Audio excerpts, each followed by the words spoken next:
The Human Word, Sacrifice. A story by user SpacePaladin15. Esteemed members of the Galactic Senate, I understand why some of you oppose adding the Terran United Nations to the Council. When I was young, I too dismissed the humans as little more than tribal primitives. Their finest feat of engineering was that scrap metal cylinder they stuck a warp drive to and sent to Alpha Centauri. Actually, when you think about it, it's a miracle that clunker flew at all. You wonder what they could possibly add to our regiment, or if you can trust them. But perhaps a small anecdote from my time out in the great expanse will change your minds. I was working for a luxurious cruise ship, where we ferried wealthy passengers across the galaxy. There were many who would pay a hefty price to view the radiant colors of a nebula up close and personal. And of course, we stocked up on the finest delicacies and intoxicants. We had enough Talem cakes to feed an army, and enough Rinks capsules to sedate a kissing beast. We were a bit short-staffed during the height of the travel season one year. Even offering generous pay and over-the-top benefits, it was difficult to find anyone willing to be off-planet for such long stretches of time. Pressed to find a solution, we reached out to employment offices on the most recently discovered planet, Earth. Before we knew it, we had dozens of applicants. The human civilians were all too eager to venture to the stars. After careful review, they picked out the best 4 candidates and hired them. Their names were Mark, Terry, Amber, and Cyan. You could say our management took advantage of their enthusiasm. The wages given to the humans were much lower than other staffers. I asked Mark why they would work for so little, and he just laughed and said, "It's not about the money." But I digress. The humans were the subject of many snide remarks among the rest of the crew. They didn't have the best reputation. They were said to be clumsy, naive, and undisciplined. This was not helped by the fact that Mark and Terry were found passed out in the dining lounge on their first night on the ship. Apparently, they had crushed up Rinks capsules and snorted them. That was a new one. I steered clear of them for the most part at first, but curiosity got the better of me. They were more friendly and more intelligent than the bawdy jokes would have you believe. We shared stories about our cultures, what strange rituals they had for the deceased. I never heard of a species leaving gifts for corpses, and I couldn't fathom why they would do it. Eventually, we began to connect on a more personal level. I came to particularly enjoy the company of the one called Amber, and perhaps even fancied her. We would eat breakfast together in the mornings, and watch Terran movies together in the evenings. What little break time we had was shared almost exclusively in each other's company. So as the ship's voyage came to a conclusion and the passengers disembarked, I felt a sharp pang of disappointment. The realization that we would be separated in a matter of hours was difficult to accept. All that remained was the routine trip to the nearest Federation service port for mandatory inspection. I decided to join the humans in the recreation center for one last game of Uno before we docked. Little did I know that that short trip would be anything but routine. The official accident investigation concluded that a coolant pipe in the warp chamber had burst. The overheating had led to catastrophic failure of the antimatter containment field, which in turn caused a reactor meltdown. But at the time, nobody knew what had happened, just that the ship had suddenly taken a nosedive over an uninhabited mining colony. There was no time to make a break for the escape shuttles. The gravitational force of our steep descent threw me against the wall and rendered me incapable of movement. Well, I thought if this is the end, I just hope it will end quickly. I remember locking eyes with Amber for a few moments before the pressure knocked me out. The next thing I knew, I was being dragged across a dusty field, away from the burning wreck of our ship. I spotted pale, fleshy hands wrapped around my torso, and felt relief wash over me as I realized who it was. Amber had survived, but my relief turned to horror as I looked around and did not see anyone else emerging from the wreckage. The grim fact that we were the only 2 survivors was cemented as the ship exploded in a massive blue fireball moments later. The heat was so intense that I felt it sear my face, despite being out of the blast's immediate vicinity. Amber dropped me in shock, eyes and mouth drawn wide in what I'm guessing was the human expression of horror.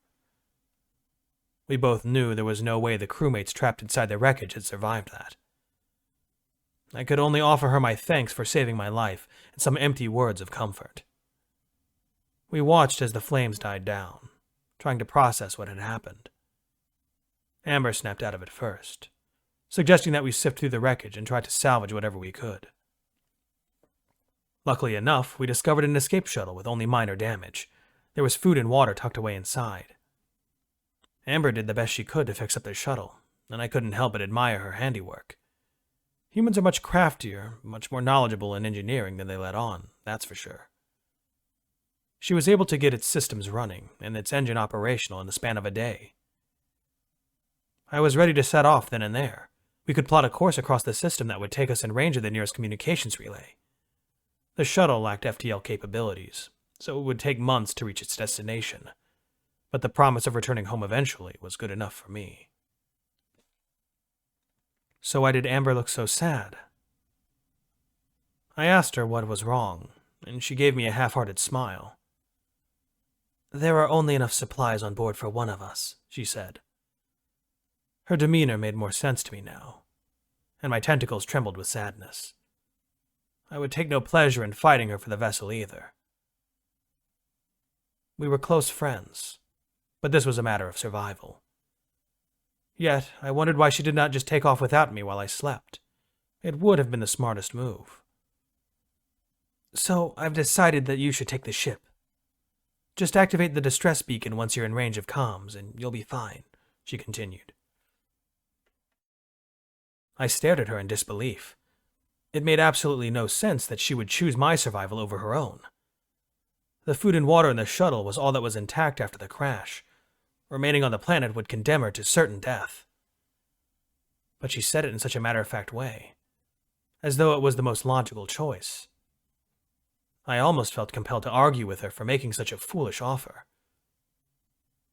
"What about you? You would be stuck here," I pointed out.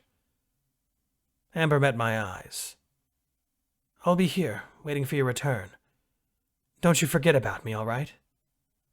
Safe travels, Val." There was a finality in her voice. I could tell that she knew she would not see my return, but it was a lie that seemed to be crafted to comfort us both. I boarded the vessel and lifted off before she could change her mind. By the time I got word back to Federation Command, it was far too late for Amber. A rescue team was dispatched, just in case, but I knew it was futile to hope they would find anything but corpses. The incident became sector-wide news. Some of you may have seen the coverage. It's not every day a state-of-the-art vessel crashes and leaves just a sole survivor. I wasn't really interested in talking to any reporters. The grief and trauma I experienced made my newfound celebrity status trivial to me. Word, of course, got back to the Terran United Nations as well. Their government requested my presence at a public hearing, and feeling that I owed a great debt to Amber's people, I acquiesced. After receiving my testimony, the Terrans requested permission to build a memorial to the dead at the crash site. The council was confused by the sentimentality, but approved it nonetheless. I wanted to understand the humans, and I searched for those answers for a long time. I still ask myself why Amber chose to save me all the time. There was something about the look in her eye that haunts me. The way she hadn't hesitated at all. I learned the human word, sacrifice. They have a concept of giving up your own well-being, sometimes even your life, for others. Some may say that it is a foolish idea, but I find it quite honorable. The humans remember those who sacrifice themselves, brand them heroes, and seek to keep their deeds alive in memory. That is why they build shrines to their deceased. I finally visited the memorial this year, all these decades later. It consists of a simple black wall with names engraved on it in galactic standard. There were 30 or so people there, with myself as the only non-human in attendance. I thought back to days long gone, recalling the human girl who had been my first love. Quietly, I pulled a vibrant orange flower from my jacket pocket and laid it by the wall. The human tradition that had once seemed so strange now seemed intuitive. The gift was not to the corpses, but to the memories they left behind. It was a tradition born of love that outlasted death itself. Their sense of love and devotion, their capacity for good, is why I know we can trust them. I don't think the humans can help us win the war, but they can make us a society worth fighting for.